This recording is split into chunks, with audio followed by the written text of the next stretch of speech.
meeting back to order, please. First of all, Mr. Martin, members of the board, I'd like to thank Mr. Peterson for his previous year and the success we've had.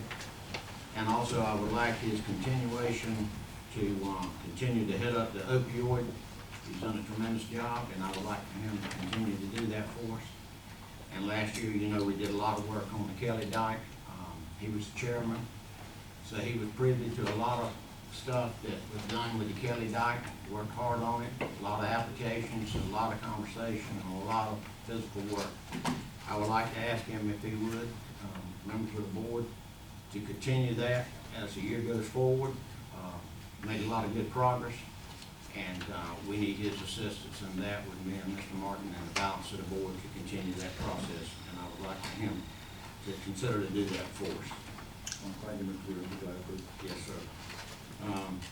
Individual delegations wish to address the commissioners. Mr. Keith Loveland. Mr. Loudon, come up, please.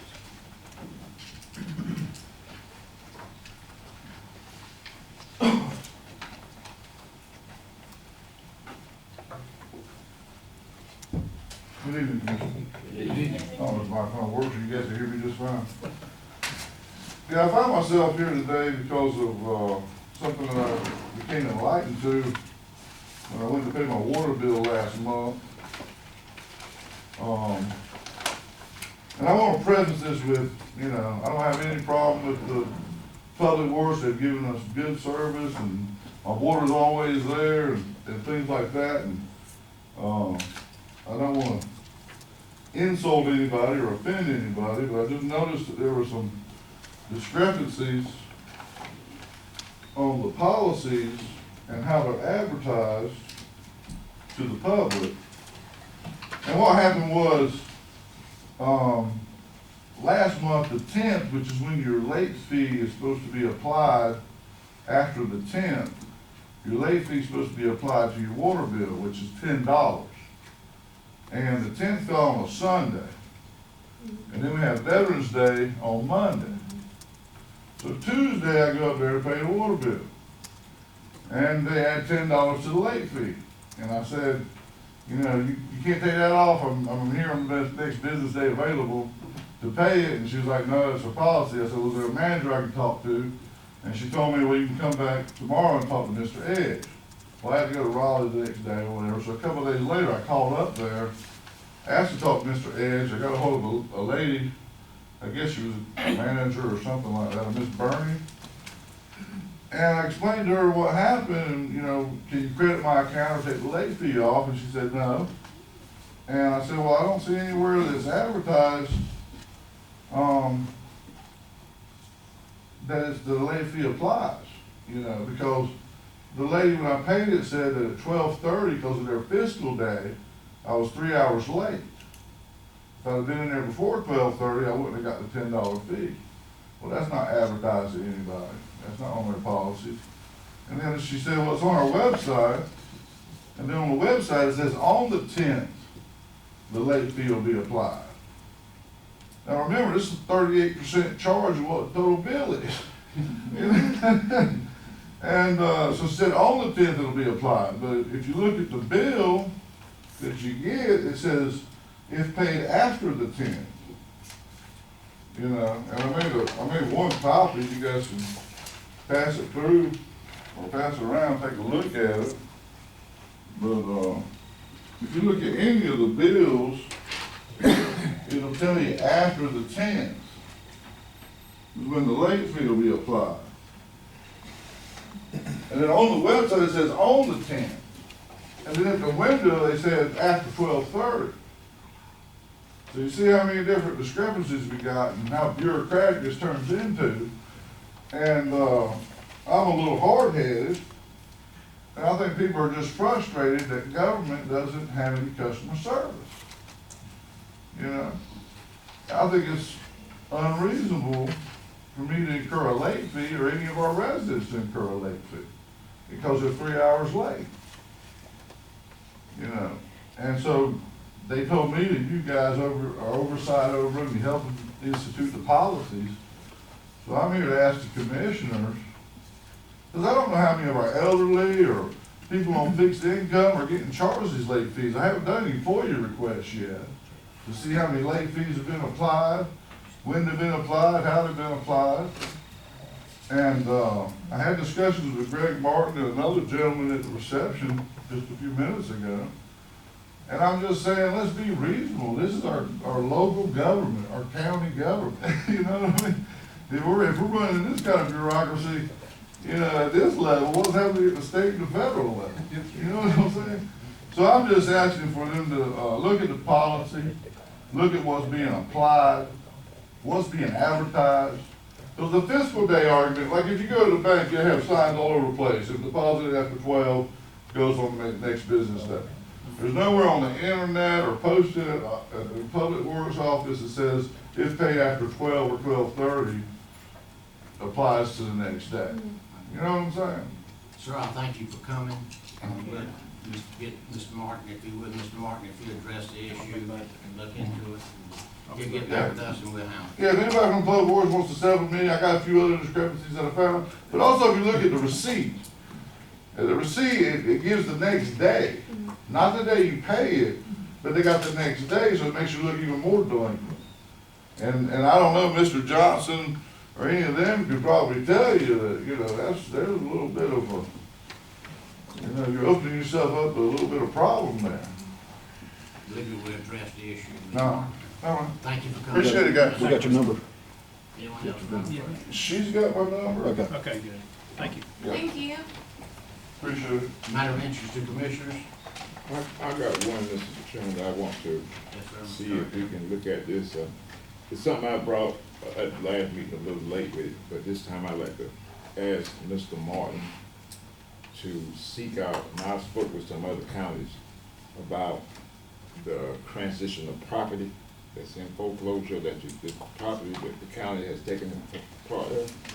And I was representing them about statute. And they say, well, statute is one thing, but they have set policies where they handle property when it comes in through different avenues. And the concern I have is when we sell property to a state entity or to a local entity that exempt from taxes, that they can go into a bidding process and take a piece of property and put it into a dormant state for a period of time. And at that time, the county doesn't benefit one way or another. It's a piece of property that's been sold, but it's not back on the tax books. And I'm trying to figure out how can we circumvent a piece of property being purchased like by the city or any other entity, and it just sits there dormant for 10 years. Somebody I know has been sitting dormant for 10 years. And they're not paying any taxes on it, and we let it go off the tax books.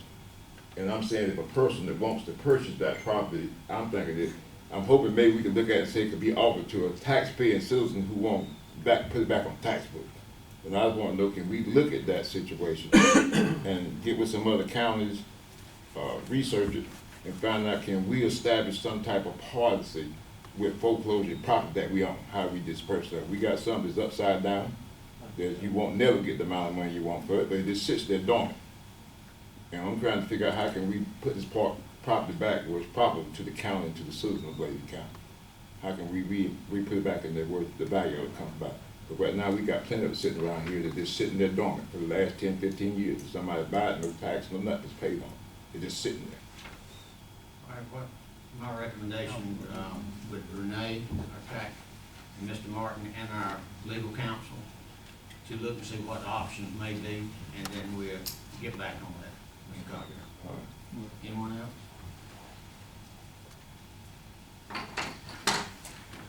Now it's time for an open for a public hearing to receive comments regarding the zoning request. Come on up, sir. Gonna declare an open meeting at this time. Yes, the public hearing tonight, we've, the planning board has met and voted to approve this request. We have advertised it in the local newspaper, we posted the property, we've notified adjoining property owners.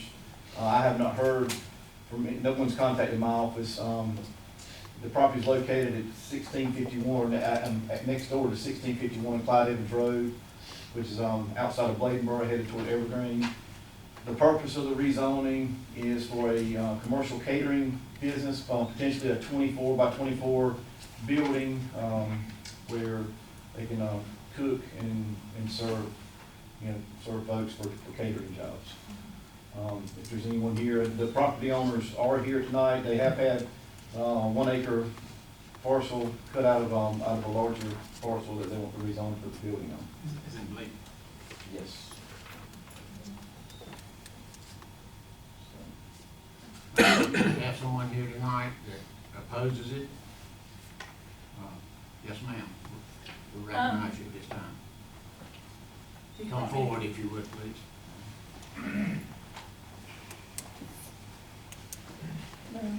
Hello. Hi. Hi. I'm gonna read what I've printed out here. And what's your name, ma'am? Honor, my name's Susan Perry. My husband Nick and I own the property adjacent to Mr. Stone's on Clyde Evans Road, 1400 Clyde Evans Road. We recently saw the small sign posted initially on the southwest side of the Buffkins property. But when questioned by my neighbor, Orville Jones, they moved it to the other side of the property, stating that it was placed incorrectly.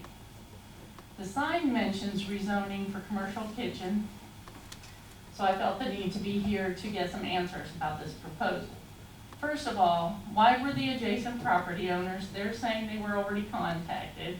Myself and Mr. Jones are adjacent owners of property next to Mr. Stone's. Now on the GIS site for Bladen County, I didn't see anything where it showed 1 acre, which they're saying that they're rezoning for this property. I did not see anything redivided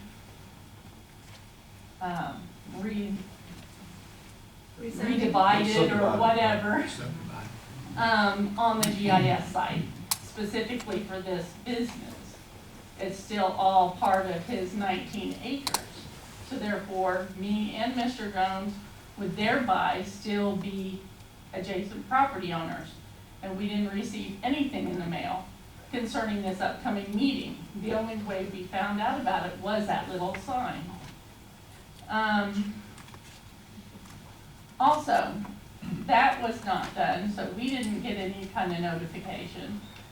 And when we looked up your regulations for commercial businesses, Bladen County regulations, which I have right here. Bladen County regulations state that the minimum lot size is 0.92 acres, which they cover that with their 1 acre. Then it says they need additional land for parking, requirement for 1 parking space per 400 square feet floor area. So my figure is that's about 100 parking spaces. Then additional land required for loading and unloading is in the regulations, correct? Per your county regs, requires off-street loading areas, including driveways and access aisles, which are paved with all-weather service material. We're on a dirt road. Okay, part of Clyde Evans Road is paved. The part they're talking about is not. It's a dirt road. So unless it got paved today while I was at work, it's a dirt road. A commercial kitchen will have waste, correct? So if they throw scraps out, we're going to have more coyotes, bears, bobcats, whatever else coming around that area where we live. And that'll encourage further population of those animals. And if they want to truly help the community, why not open the business downtown in Bladenboro, where there's plenty of businesses that need to have somebody rent it or whatever, and be there to help the community from Bladenboro and help revitalize Bladenboro, rather than being out in God's country. So I have no problem supporting someone's desire to open a business. However, when it seems rushed and right next to my property, it causes me concern. It would have been nice to have been told of these plans ahead of seeing a sign on the side of the road, which I had to go right up to it to see anyway, because it was so small.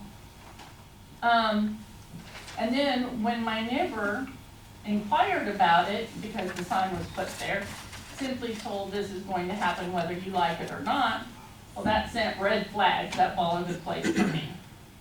And out of disrespect to Mr. Jones, I felt the need, I needed to come say my piece also.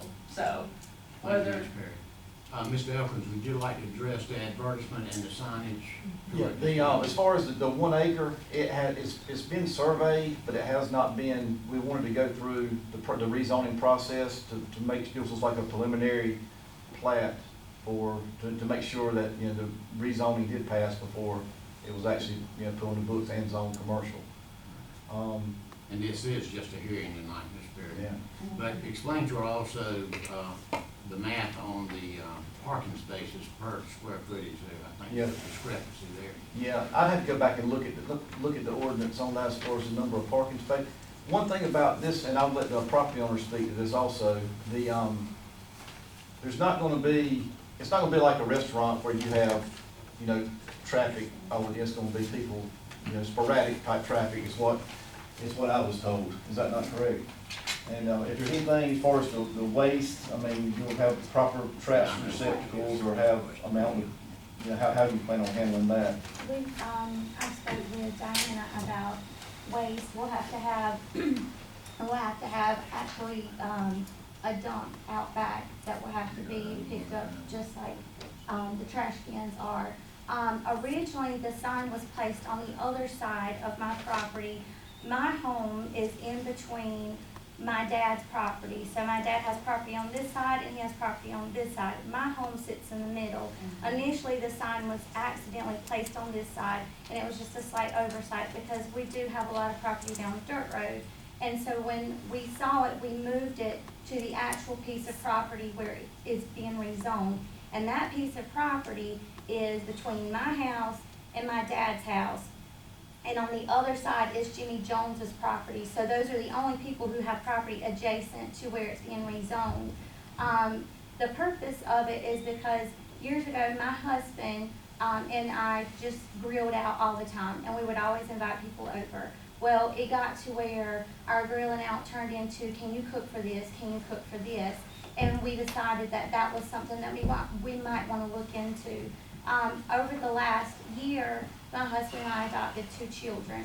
And in that adoption process, we realized that these children came from a family where they had nothing, and we wanted to give them the world and let them see what family is and what love is. And I missed over 20 days of work just last semester, school year, making sure that I was at home to take care of them. And so after sitting down and talking, we decided that that was one thing that might be best for us as a family, was to have a catering business in between our properties on our land, so that if my kids, if I had to stay home with them for whatever reason, I could still work. I could go right there to the kitchen. I could walk 2 acres over to the kitchen, cook what I needed to, take it off, and still have my children and take care of them like I'm supposed to and like I need to.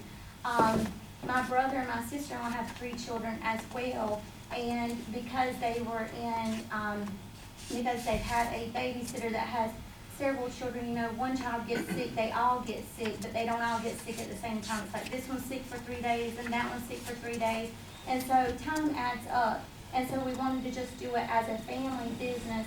We have no desire to open a restaurant at all. We don't want anybody from the public involved in it. It's simply something for me to be able to stay home, my sister-in-law to be able to stay home to take care of our 6 children. I want to be at their soccer games, and I want to be at karate, and I want to be at basketball games. And it's really hard when you have to go to work because you just missed 20 days and you don't have an option. You have no more time. My husband's a state trooper, and if you know any state troopers, they don't take time off. So it's better for me to take the time off than him. So I would much rather be at home so I can take care of them. Thank you, ma'am. One other thing I want to clarify, when you got to your parking spaces, Right, something nice now. based on the party space where you said 400.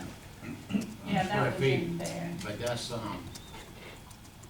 think the math is incorrect on that, but there again, this is just a public hearing, because, 100 spaces, if it's 400 square feet, that must be a mighty big building, because 100 times 400 square feet, that's would be a warehouse.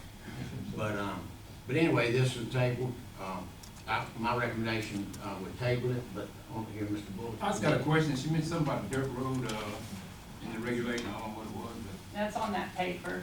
And part of the road is paved, and the part right there at your property is, It's not paved, but it will be paved by the end of the summer. We have been adamant about having that road paved. And when speaking with the, health inspector, we don't have to have food delivered. We can actually, a lot of businesses go to Sam's or Costco's or go to a pickup site. We don't have to have food delivered. That's just an option and a convenience. But if I'm home, I don't have to have it delivered. I can easily go pick it up. That's just a convenience of having a business. You have an opportunity for somebody to deliver something to you. Mr. Cogswell. Yes, a great, can I ask you a question? When, I know this has gone to the planning board, did it meet the criteria that show that it would not be an adverse effect to the community, to housing, the specifications, did it meet all those requirements? that's the way the board voted, yes. So it did meet all requirements Yes. that would qualify it for it to be a place to be placed there, right? Right, So it did meet all those guidelines Right.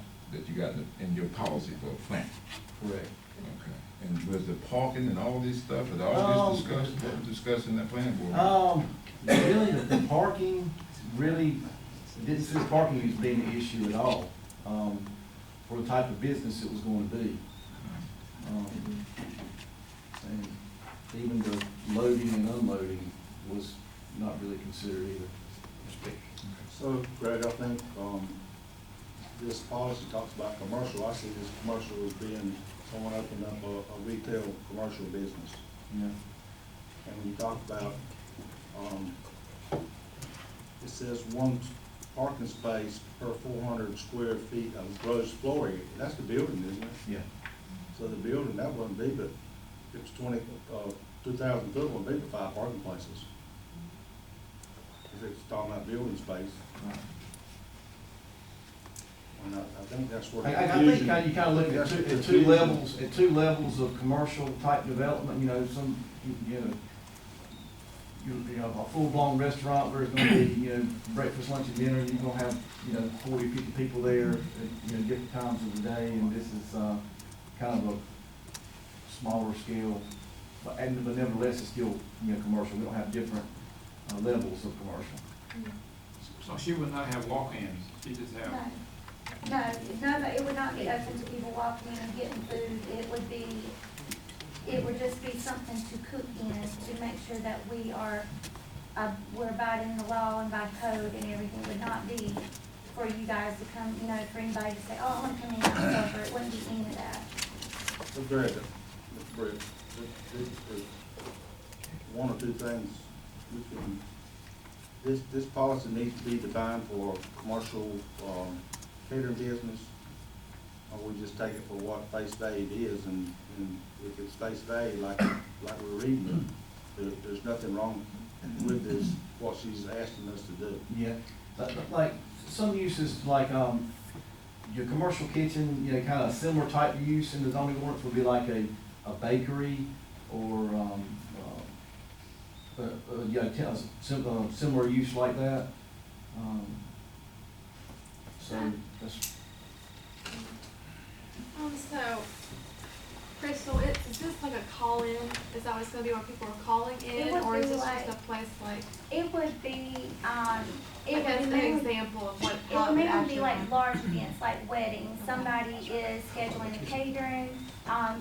We would do a taste, and I would give them an option of things that we have, and they would say, okay, I would bring that to them and say, here are your options. I would sit down with them, go over costs with them, at a place of their choosing.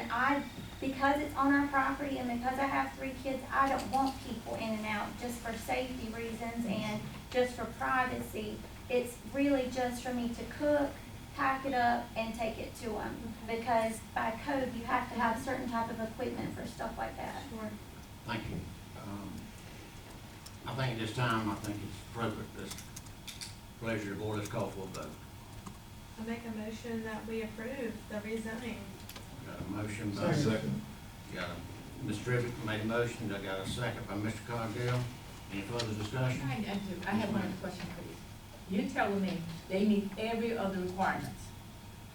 Yeah. Yes. And I was gonna ask earlier, were the neighbors or were they not notified in writing before? Well, when I look at the GIS, and I'm not sure exactly, where your property is. We're right across from Mr. Stone's But- property.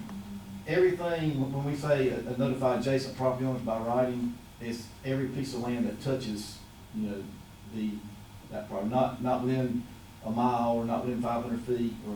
But it's not divided yet, so Right. it's not on there. So as far as we're concerned, we're adjoining Mr. Stone's property. But even with that, I'm not sure, does it mean just that one person next door? It means anyone within a radius. Well, It's not That's just their family that's adjoining And that's why we, what they're talking. notify by other means also, by the signage and by advertising in the paper.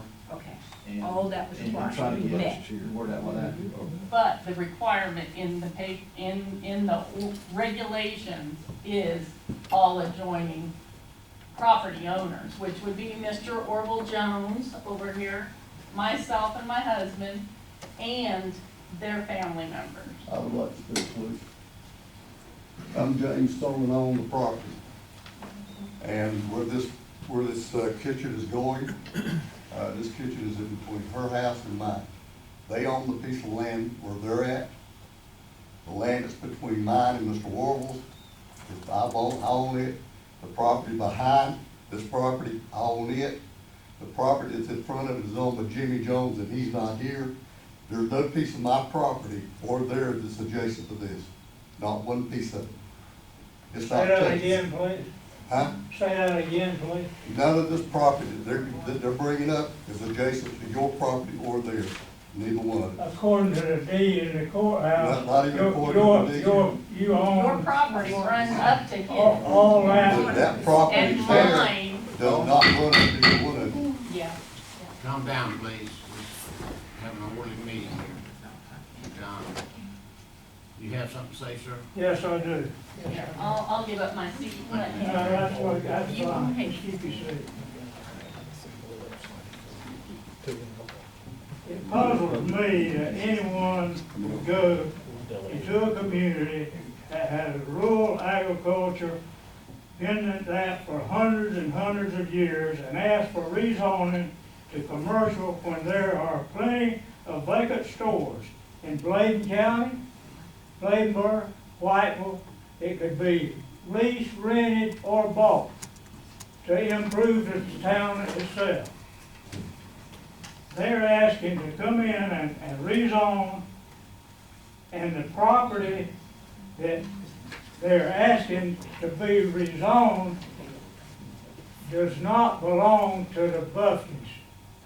It belongs to James Stone, and James Stone property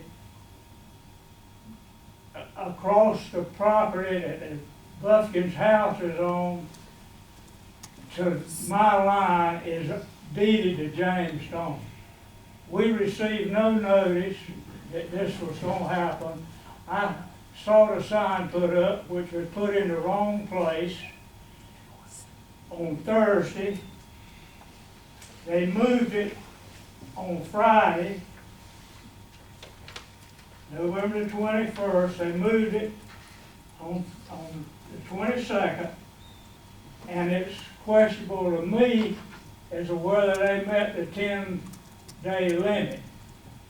The courthouse was closed for Thanksgiving Day and Friday. Whether the holidays are to be counted or not, that's questionable. But we received no notice, and I'm a property owner adjacent to the property of James Stone. The house that the Buffkins own is a little over an acre there, was deeded to them from James Stone.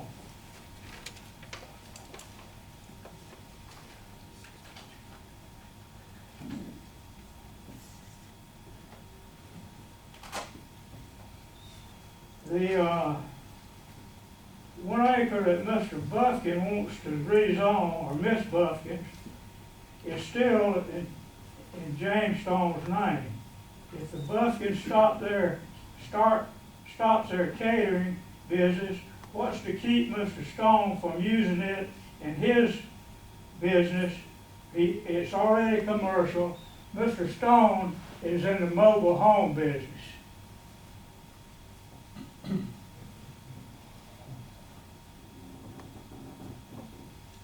I asked Mr. Buffkin, we had a discussion about it, if he had a deed for the 1 acre he wanted to rezone.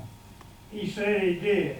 According to the courthouse, the Quarter of Deeds, he does not.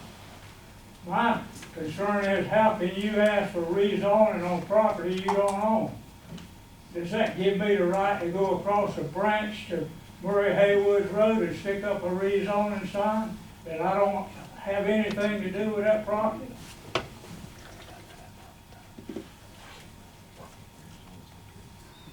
I kind of agreed with Mr. Buffkin when we had the discussion that if we put the kitchen there and the traffic and all, which they claim there's not going to be any traffic, but yet they're asking for a parking lot. What is a parking lot for if they don't have people coming in? I mean, the word of mouth today, don't get it. Don't get it. You got to have it in writing and documented to the I'm not against the Buffkins catering. I wish them well. But I don't want to see our community change from something that's been there hundreds of years to go commercial. It can create problems, traffic, although they say, no, there's going to be no traffic. The dust has been a problem there for years. We finally got most of the road paved. One of the property owners would not agree, not sign the state right of way, and we've dealt for dust for 10 or 15 years due to that. And their property is on the dirt portion of that road. The pavement ends at my line where it joins James Stone. Now, if they want to rezone, number one, I think they should own the property. Like I said earlier, if it's still in James Stone's name and they stop catering, what's going to stop him from increasing his business or bringing something else in there? I thank you for your comments, sir. You had another question back there, sir? Yes, sir, I do. First of all, my business is irrelevant to what they're trying to do. It has nothing to do with that. That's a bunch of hearsay. All we're talking about It is. One at a time. He's asked. We need to talk about the catering business, not about the mobile home business. That's exactly what I'm here to do, to talk about what they're trying to do. First of all, it's just a small kitchen so that they meet the rules and regulations of the health department, because they don't want to do something they're not supposed to do. And whether the property is in their name or my name, it doesn't matter, as long as the rules and regulations of this county is met. If that kitchen is put in there, it's just going to be used to do the catering business. The parking, that he's talking about the parking lot, and what your calculations is what I go back and see if that building's 576 feet. We're talking about 1.5 spaces is what it is. It ain't a bunch of this, that, and the other. Thank you again, sir, for your comment. Greg, one more time before we finish this. The way the land is constructed and the dating and all, does it meet the county requirements? Yes.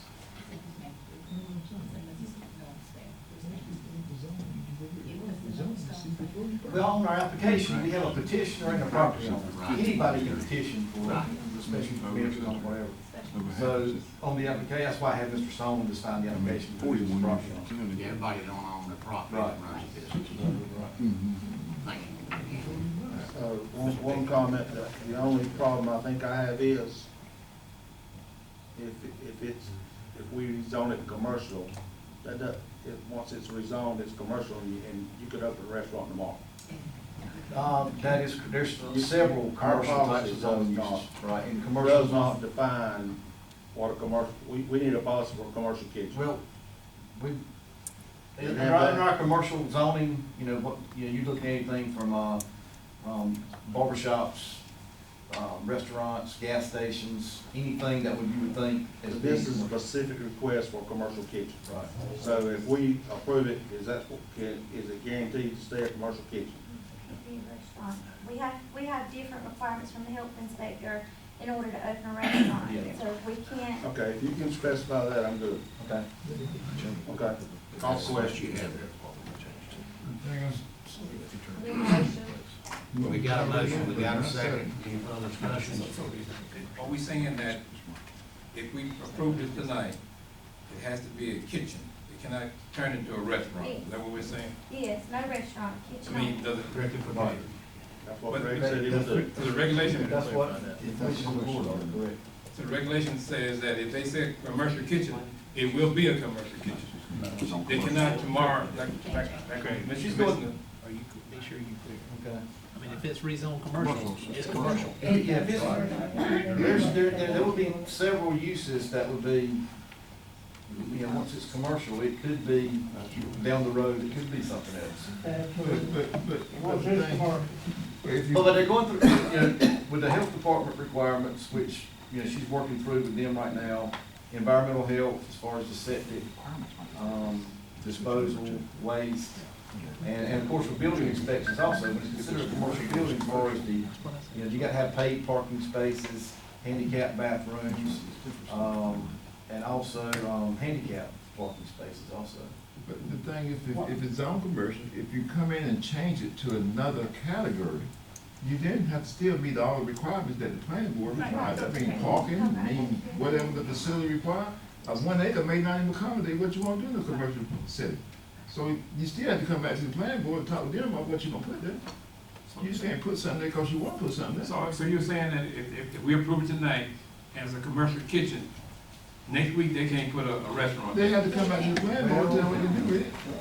I don't, Do anything they want to. I don't have a concern about I that. mean, well, If if it's on commercial, and they did wanna come back 5 years and do a restaurant, well, then they would have to, as far as what the health department requirements are for that, and then once they meet all those requirements, Mr. Chair, my only thing is, I don't have a problem with the business, and I don't have a problem with that. What I do have a concern when the citizens come in and say that, according to our policy, they're supposed to have so many days to be notification. Right. Did we meet that? We did, I put the sign out, the sign was put out on a Monday prior to the week of Thanksgiving. I'm not I'll sure tell you what the when the exact sign date was put was. out. I crossed that road numerous times a day, and when I went out on November the 21st, I saw it because it was Okay, so on November 20th is legal. the edge So of the that's part of it, field. right? Let me talk, please. Yes, sir. Side of in the bean field across the hedgerow, I saw the sign. I couldn't make out what it was. I went and got the binoculars and all I could see was rezoning. I walked down there to see what was going on. The next day, which was on the 22nd, it was moved to the other side of the Buskins lot and house. Still on Jamestown Lane. That was on the 22nd. And if you count up to the day and take out the holidays, which I'm assuming you can't count, the 10-day limit was not met. Neither was the landowners that joined Mr. Stone notified by certified mail, which is the requirements of the county, we did not receive it. And Mr. Stone's property, deeded property to him, joins me, and it also goes across the road, which is the Perry's and Jones down in Everglades, Boardman. And across 242, it joins over there, which belongs to Teddy Britt. The Highway 242 separates James Stone's tract and Teddy Britt's tract. James Stone's house sits on near the road, the other side is woods. We are not against the Buskins or the Stones, anybody making money, making a good living. I hope they can raise their kids high standard. But don't come in our community of people that's been there for years and years and years, and in fact, 5 generations that I know of on the property that I own, and start changing things. It don't sit. Man, I will ask, when you had the hearing with the planning board, and you brought this before your planning board, did anyone come there then to oppose it? Well, that's just it. The way it works is the commissioners hold the public hearings for rezonings. No one said Planning special board- use. Well, no, special use is different. Special use, the planning board holds the public hearings. Planning board makes the decision on those. Special use never comes to the county commissioners. Okay, so That's just the way the ordinance is written. So we handle this, Mhm. rezoning, Yeah. rezoning request. Mr. Peters? I live in that community, and, Mr. Orwood, there's other people you mentioned are not here. I got, maybe 2 or 3 phone calls from people in that community, and the only thing they were concerned about was their tax going up, and I told them that their taxes wouldn't go up for years on that land, and those people have no problem with the Buskins doing what they want to do. That's what they told me. Mr. Jones and them, Teddy and them's not here, so you can't speak for them. True. Do they live on Clyde Evans Road? They live pretty close. Right. But they're not where they say there's gonna be no traffic. There's no traffic coming in according to the Buskins, but they got to have a parking lot. I don't understand that. From my understanding though, about the parking, from my understanding, please correct me if I'm wrong, is that that's just a requirement that they have to follow because of it being a commercial building. Whether they use the parking spots or not, they still have to have them. These may not even work, but they're up here. It's kind of like the same kind of thing, it has to be there. And I hear everything that you're saying, I really do. And I've had to watch several times in my life, my family's land we have a Dollar General on one of them now, and it blows my mind. But for the community in that area, it really did serve a good purpose. They're not having to drive clean into Cedar Creek now to get some shopping done. And I think we need to always take into consideration what we have, as far as your land and generations, but also remember that everybody's moving forward in a lot of ways too. And I want to help support this family and any other families really that want to be able to do a business outside of their home nearby to help raise their children. And I think that's what we really want to do, is to help to raise the next generation. And if they have a mom and a father or family who are willing to make the sacrifices to put the work in to do that, I think we should applaud them and help support them in any way that we can. Thank you, Ms. Ritter. We've had a motion, we got a second. All in favor say aye. Aye. Show your right hand. All opposed? Thank you all for coming. So the rezoning is approved. Yes. Have a good evening. Health and Human Services Agency, Private Career Health Director.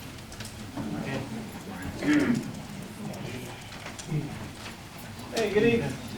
My name's Travis Greer, I'm representing the Health Department this evening, and pleasure to bring before you one of the responsibilities that we have each year is to provide a couple of annual reports to you all.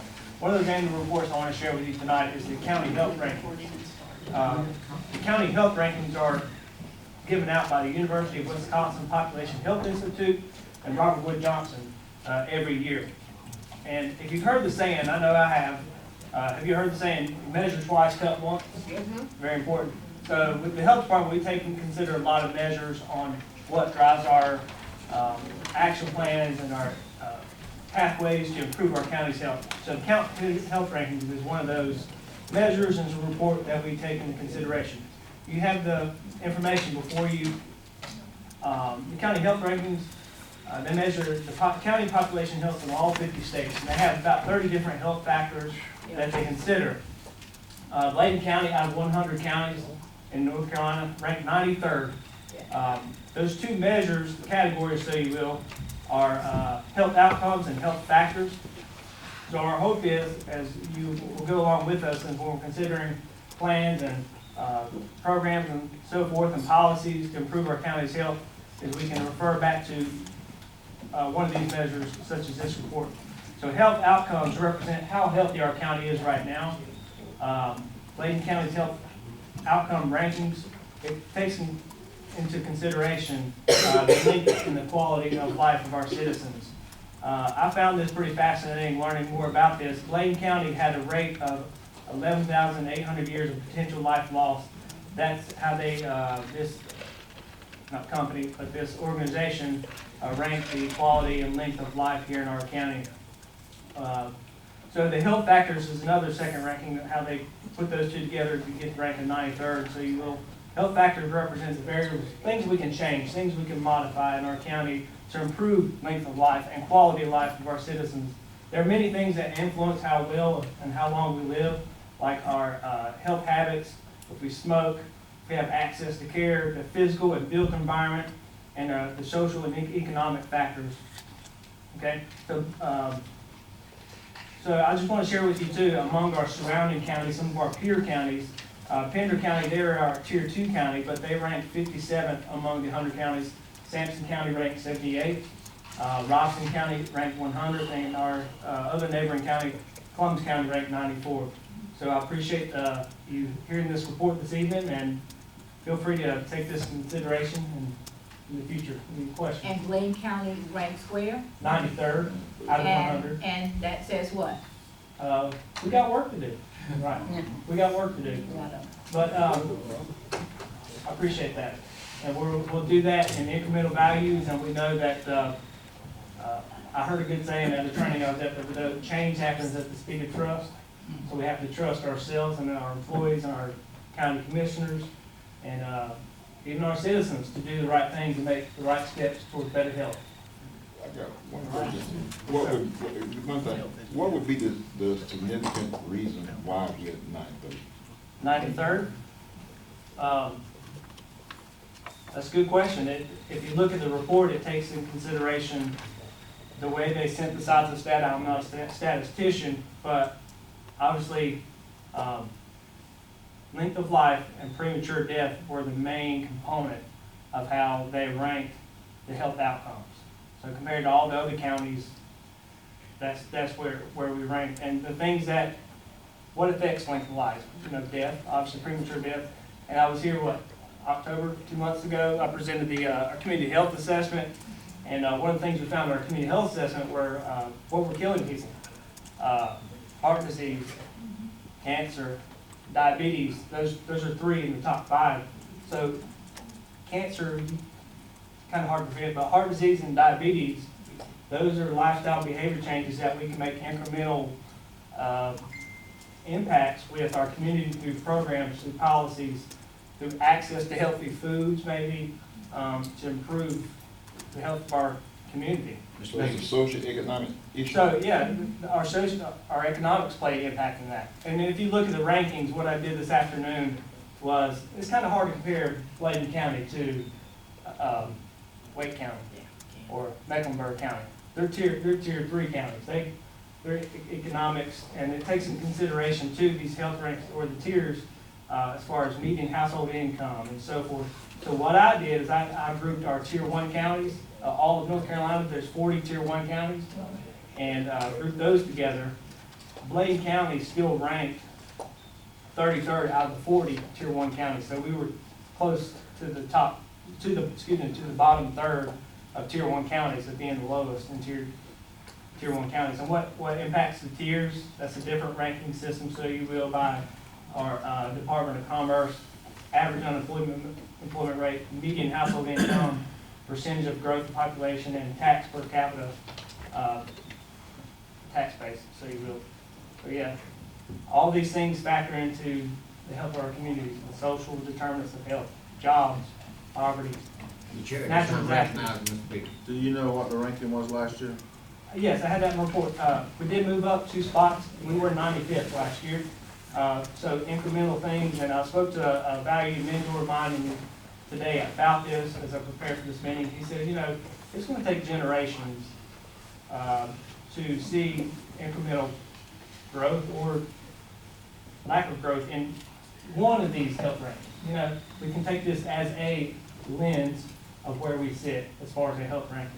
These people from Wisconsin and Robert Wood Johnson Foundation aren't coming down to at the county level seeing us at the local level, but we did improve. Yeah. Yes, sir. I just got one question. Can the media have a positive impact on this? Media plays a very instrumental role in public health.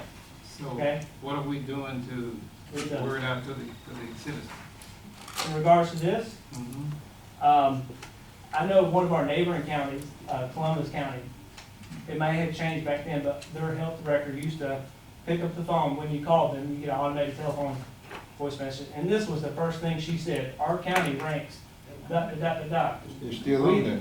We as citizens are responsible to making good health choices, and we, public health and the government, are responsible for assisting you. So media does play a vital role in, you know, painting a real picture of the health status, but also painting a good picture of how we can empower them to access our facilities that we do have, the natural, you know, just the natural area we have to get physically active. You know, I was talking with the Parks and Rec. You know, you don't have to have a paved, speaking of paving, you don't have to have a paved marking trail or a concrete walking trail to go walking. You know, and just this changing the mindset of what health is, what physical activity is, what is healthy eating, and so forth. So yeah. Mr. Chair, I knew we had the data, so Right. do we supposed to have a plan? Yeah, we are developing a plan, our community health improvement plan at the moment, we are. And we're also developing